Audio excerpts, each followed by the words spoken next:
Assalamualaikum students, I am your teacher Sumayya Khan. Students, we are doing the chapter number 5, chemical bonding of chemistry, and we have already completed what is mean by chemical bonding, what is mean by covalent bond, what is mean by ionic bond, and when the chemical bond formation takes place.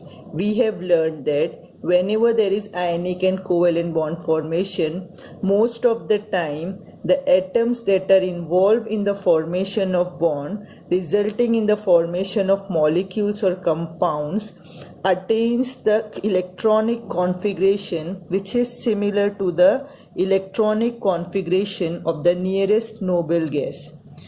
बच्चों, हमने पढ़ा है पहले भी कि क्या मतलब होता है कोवेलेंट बॉन्ड का या आयनिक बॉन्ड का, और जब जो एटम्स होते हैं वो कोवेलेंट या आयनिक बॉन्ड बनाते हैं जिसके बनाने से एक नया मॉलिक्यूल या कंपाउंड वजूद में आता है, तो ऐसा करने पर उन एटम्स का जो आउटर मोस्ट शेल होता है जिसको हम वैलेंस शेल भी कहते हैं, उसके अंदर 8 इलेक्ट्रॉन्स हो जाते हैं बॉन्डिंग के बाद। जब उनके पास वो 8 इलेक्ट्रॉन्स पूरे होते हैं तो जो उनकी इलेक्ट्रॉनिक कॉन्फ़िगरेशन होती है उसको जब आप कंपेयर करते हो नोबेल गैस की इलेक्ट्रॉनिक कॉन्फ़िगरेशन से, जो कि उस एटम से सबसे नज़दीक होती है, तो वो उसकी तरह हो जाती है। फॉर एग्जांपल, सोडियम जब बॉन्ड फॉर्मेशन करेगा तो उसका आउटर मोस्ट शेल में कितने 8 इलेक्ट्रॉन्स होंगे जो कि सिमिलर हो जाएंगे नियॉन नोबेल गैस की तरह। इसी तरह से क्लोरीन जिसके पास 17 इसका इलेक्ट्रॉनिक एटॉमिक नंबर है, जब वो बॉन्ड फॉर्मेशन में जाता है, चाहे वो आयनिक बॉन्ड बना रहा हो चाहे कोवेलेंट बॉन्ड, तो बॉन्ड बनाने के बाद उसके पास 18 इलेक्ट्रॉन्स हो जाते हैं, और वो 18 इलेक्ट्रॉन्स होते हैं जब, तो उसकी इलेक्ट्रॉनिक कॉन्फ़िगरेशन सिमिलर हो जाती है आर्गन की तरह जो कि एक नोबेल गैस है। तो इससे हमको ये समझ आता है कि ऑल द एटम्स, जो भी एटम्स हैं which take part in the bond formation either by ionic और कोवेलेंट बॉन्ड, जो सारे एटम्स होते हैं चाहे वो किसी भी तरह की बॉन्ड फॉर्मेशन में जा रहे हो आयनिक या कोवेलेंट में, they do so in order to attain the nearest noble gas electronic configuration. वो ऐसा इसलिए करते हैं ताकि उनकी इलेक्ट्रॉनिक कॉन्फ़िगरेशन सेम हो जाए उनसे सबसे नज़दीक मौजूद नोबेल गैस की तरह। क्यों? क्योंकि नोबेल गैस जो होती हैं उनकी इलेक्ट्रॉनिक कॉन्फ़िगरेशन को जब हमने एनालाइज किया था तो पाया कि in all the noble gases the outer most valence shell contains 8 electron. सारे नोबेल गैस के आउटर मोस्ट शेल में एक्सेप्ट हीलियम के, उनके आउटर मोस्ट शेल में 8 इलेक्ट्रॉन्स होते हैं। और हमको पता है कि noble gases are called as noble gas, उनको नोबेल गैस इसीलिए कहा जाता है because they do not participate in the bond formation, they are quite stable in themselves. वो खुद ही अपने आप में काफ़ी स्टेबल होते हैं, खुश होते हैं, और वो बॉन्ड फॉर्मेशन करने नहीं जाते किसी दूसरे एटम्स के साथ, तो उनकी स्टेबिलिटी बहुत अच्छी होती है। इसीलिए जो दूसरे एटम्स भी होते हैं वो भी चाहते हैं कि वो स्टेबिलिटी एक्वायर करे। So when the atoms they undergo bond formation they tend to acquire the stability by attaining 8 electron in their outer most shell. इसी चीज़ को सम अप किया गया था ऑक्टेट रूल में। What is octet rule?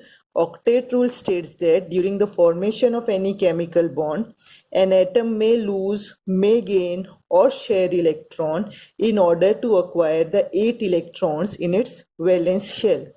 हम पढ़ चुके हैं कि ऑक्टेट रूल में क्या होता है। ऑक्टेट रूल के हिसाब से कोई भी एटम जब केमिकल बॉन्डिंग करता है तो वो चाहता है कि उसके आउटर मोस्ट वैलेंस शेल में 8 इलेक्ट्रॉन हो जाएं। अब वो 8 इलेक्ट्रॉन करने के लिए या तो वो इलेक्ट्रॉन को खो देगा, लूज कर देगा, या वो गेन करेगा, किसी से ले लेगा, हासिल करेगा, या फिर वो शेयर करेगा किसी के साथ electron. We know that loss and gain of electron results in the formation of ionic bond and sharing of electron causes formation of covalent bond. हमने पढ़ लिया था कि लॉस एंड गेन से, यानी खोने और लेने से क्या बनता है? आयनिक बॉन्ड बनता है, और शेयर करने से, बांटने से क्या बनता है, कोवेलेंट बॉन्ड बनता है। अब हम देखेंगे कि क्या सारे मॉलिक्यूल्स जिनको हम जानते हैं, क्या इन सारे मॉलिक्यूल्स के बॉन्ड फॉर्मेशन में ऑक्टेट रूल बराबर फॉलो हो रहा है। हर किसी के पास जो जो स्टेबल मॉलिक्यूल्स हम जानते हैं, हर एटम के पास के 8 इलेक्ट्रॉन मौजूद हैं उनके वैलेंस शेल में और वो स्टेबल हैं। तो when we have analysed that there are many molecules which do not have 8 electrons in their valence shell, but still they are in the stable compound form or in the stable molecular form.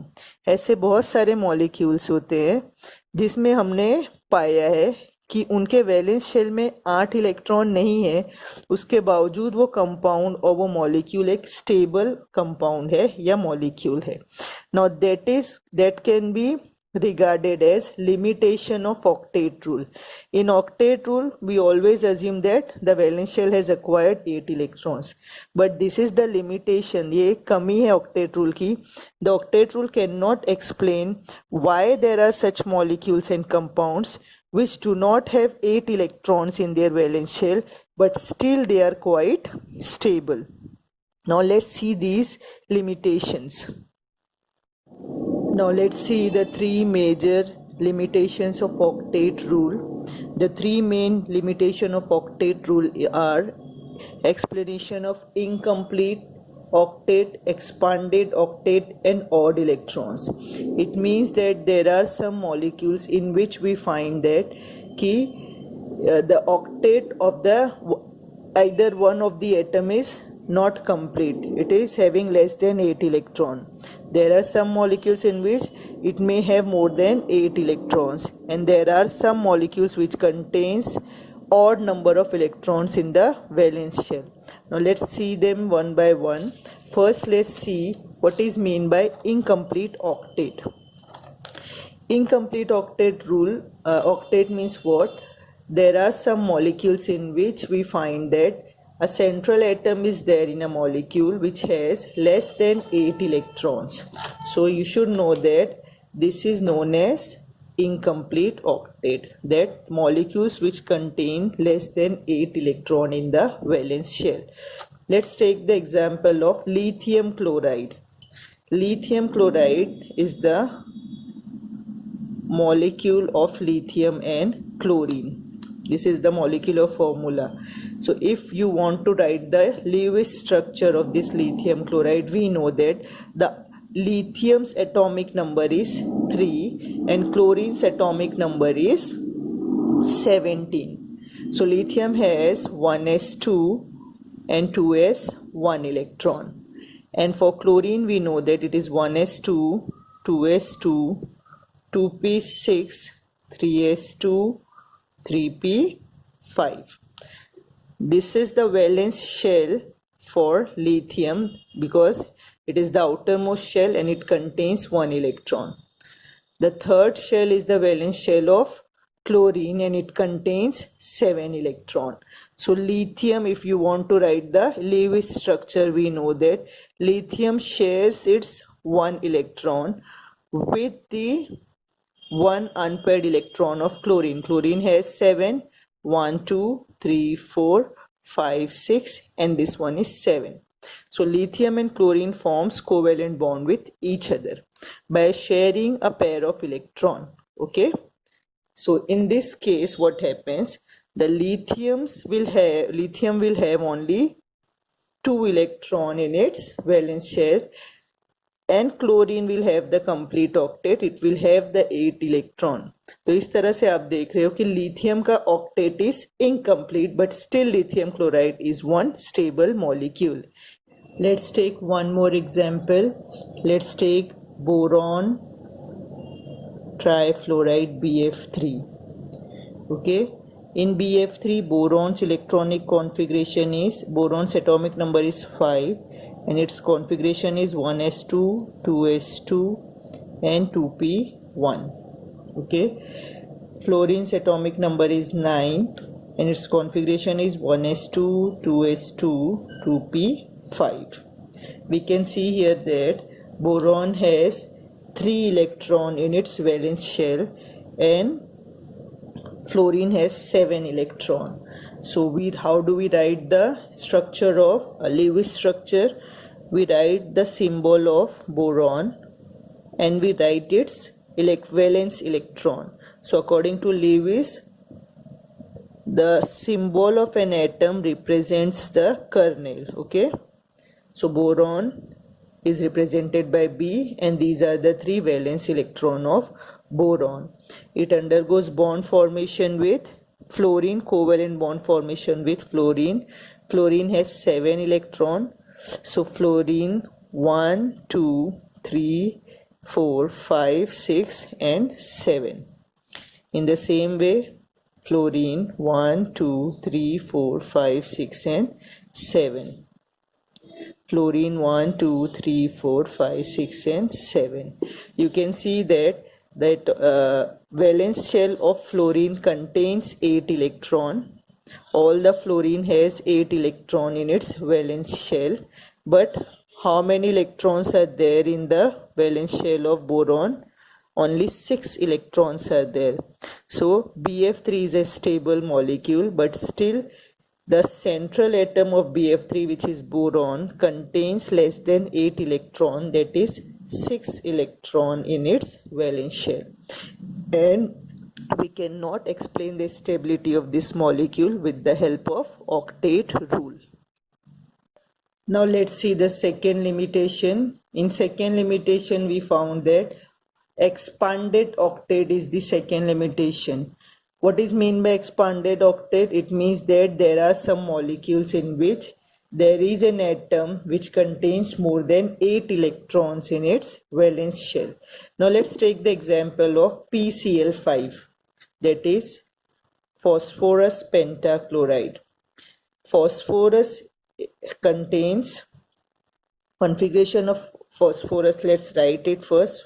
15 electrons are there. 1s2, 2s2, 2p6, 10 are complete. 3s2, 3p3. This is the electronic configuration of phosphorus. For chlorine, we know that it contains, I'll just write the outermost configuration. It contains 3s2 and 3p5 electron in its outermost shell. So this is the valence shell configuration of chlorine. We have 7 electron here in case of chlorine, and in case of phosphorus the valence shell contain 5 electrons. Okay, now PCl5 is one stable compound, a stable molecule. Now we can see that when we write the Lewis structure, we write the symbol and then we write the valence electron around that symbol. Okay, so phosphorus contains 1, 2, 3, 4 and 5 valence electrons. Okay, and all these 5 valence electrons are shared with what? Chlorine. Chlorine contains 7 electrons, 1, 2, 3, 4, 5, 6 and 7.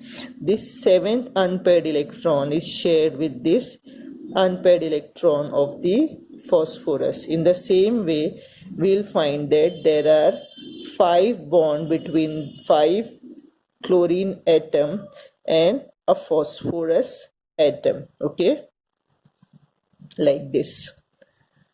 Okay, this is how we'll draw the structure. Okay, here you can see that how many electrons are present in the valence shell of the phosphorus. When you will count that, phosphorus contains 10 electrons in its valence shell. 1, 2, 3, 4, 5, 6, 7, 8, 9, 10. Though chlorine contains 8 electrons, all the chlorine contains 8 electrons. You can see here. All these chlorine atoms have 8 electrons. So their formation can be explained with the help of octet rule. But the central phosphorus atom contains 10 electrons in its valence shell. So it is what? An expanded octet. It contains more than 8 electrons, that is 10 electrons. But still it is a stable molecule. So the formation and existence of such compound cannot be explained on the basis of octet rule. This is the second limitation of the octet rule. In the same way, students, we can take more examples. We can take more examples, like we can take SF6, we can take IF7. So there are many examples which can be taken to explain the or to show the limitation of expanded octet of octet rule. Okay, now let's see the third one. Now the third drawback we'll discuss is odd electron molecule. Now there are some molecules in which we have found that all the atoms that are involved in the bond formation, all of it does not have 8 electron. In our previous example, we saw that in case of incomplete and expanded octet, any one of the atom does not have the octet complete. Okay, जो पहले के examples हमने देखे जिसमें expanded और incomplete octet था, उसमें कोई एक एटम जो कि जनरली सेंट्रल एटम होता था, उसका ऑक्टेट या तो इनकम्प्लीट होता था या तो एक्सपांडेड होता था. लेकिन ऑड इलेक्ट्रॉन मॉलिक्यूल्स में आप देखोगे कि इसके अंदर जो जितने भी एटम्स इन्वॉल्व है बॉन्ड फॉर्मेशन में, उनमें से किसी का भी ऑक्टेट कंप्लीट नहीं है. For example let's take NO first. पहले नाइट्रोजन ऑक्साइड को लेते हैं. नाइट्रोजन ऑक्साइड में बॉन्डिंग इस तरह की होती है, N डबल बॉन्ड O. हमको पता है वैलेंस इलेक्ट्रॉन कितने होते हैं ऑक्सीजन में, 1s2 2s2 2p4, 6 इलेक्ट्रॉन्स होते हैं सेकेंड शेल में. तो 1 2 3 4 5 6 ये हो गया ऑक्सीजन का. ठीक है, अब नाइट्रोजन के पास कितने होते हैं, 7 होता है. 1s2 2s2 4 हो गए, 2p3 तो 5 हो जाते हैं इधर. तो 1 2 3 4 और ये 5. ठीक है, अब ये जब बॉन्ड बन रहा है तो आप देखो कितने इलेक्ट्रॉन्स हैं नाइट्रोजन के पास आउटर मोस्ट शेल में. 1 2 3 4 5 6 7 इनकम्प्लीट ऑक्टेट है. अब ऑक्सीजन के लिए देखते हैं हम लोग कितना हो जाता है यहाँ पे. 1 2 3 4 5 6 7 8. ऑक्सीजन के लिए यहाँ पे ये कंप्लीट दिख रहा है, लेकिन आपको पता होना चाहिए कि ये कंटिन्यूस नाइट्रोजन और ऑक्सीजन के बॉन्ड में चेंजेस होते रहते हैं. ठीक है, ये जो इधर है ये कभी कभी कंप्लीटली शिफ्ट हो जाता है नाइट्रोजन के पास, तो इसके पास हो जाते हैं 8 और इसके पास हो जाते हैं 7. एक और देख लेते हैं nitrogen dioxide, N double bond O single bond O और ये नाइट्रोजन का 1. तो अब आपको पता है नाइट्रोजन के 5 है, 1 2 3 4 ही दिख रहे हैं हमको यहाँ पे. ऑक्सीजन के पास 1 2 3 4 5 6 7 8 इधर हो गए. 1 2 3 4 5 6 7 8. अब इधर आपको क्या दिख रहा है, यहाँ पे एक प्लस चार्ज रहेगा और ये माइनस. अब इसका रेजोनेंस होता रहता है, ये स्ट्रक्चर कंटिन्यूसली चेंज होता रहेगा और एक बार आपको नजर आएगा ये इस तरह से.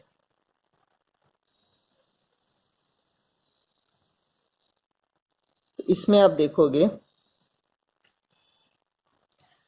नाइट्रोजन के पास कितने इलेक्ट्रॉन्स है, 1 2 3 4 5 6 7 इलेक्ट्रॉन्स है नाइट्रोजन के पास, विच इज इनकम्प्लीट. इस ऑक्सीजन के पास है 1 2 3 4 5 6 7 8 और ये negative charge indicates 1 more electron. Okay, तो इसका एक्सपांडेड ऑक्टेट है, इसका इनकम्प्लीट ऑक्टेट है. इसका एक्सपांडेड ऑक्टेट है, इसका इनकम्प्लीट ऑक्टेट है. ठीक है, तो यहाँ पे ऑड नंबर ऑफ इलेक्ट्रॉन्स हो जा रहे हैं आपके ऑक्सीजन और नाइट्रोजन के पास. ठीक है, so this is what we cannot explain with the help of valence bond octet rule. Apart from these three limitations, we have more other limitations, like we cannot explain what is the shape and geometry of the molecule. आप किसी भी molecule के shape और geometry के बारे में आपको कोई मालूमात नहीं मिलती ऑक्टेट रूल से. तो आप बोल सकते हो कि इसका चौथा लिमिटेशन है क्या, inadequacy in explaining or cannot explain shape and geometry of the molecule. Octet rule cannot explain shape and geometry of any molecule. It can also not explain the relative stability of the molecule in terms of energy. आप देखेंगे कि एक ही तरह के covalent bond molecule बना रहे एक atom, लेकिन सबके एनर्जी लेवल डिफरेंट रहेंगे. तो एनर्जी के डिफरेंस के बारे में हमको कोई मालूमात नहीं मिलती ऑक्टेट रूल से. तो आप बोल सकते हो कि it can not explain the relative stability